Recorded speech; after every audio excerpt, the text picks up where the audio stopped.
while solving this question, okay, people often think that the answer would come as 1, but they're wrong.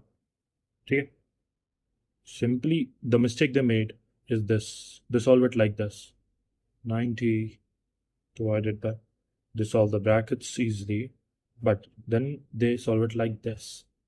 That comes out to be 90, so that's 90 divided by 90. Answer comes out to be 1.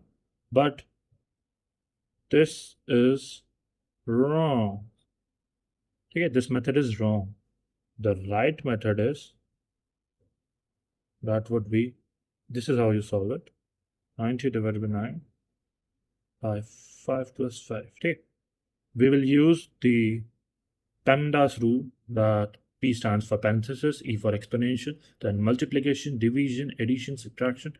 Okay, we follow from left to right rule. Okay, so this is how we'll solve it: equals to 90 divided by, we'll solve the brackets as it is, but here's this part that changes it. We'll solve it like this: 90 divided by 9. We will solve these two first. Okay, that comes out to be 10 plus 10. So the answer would be 100. That's it. This is the answer.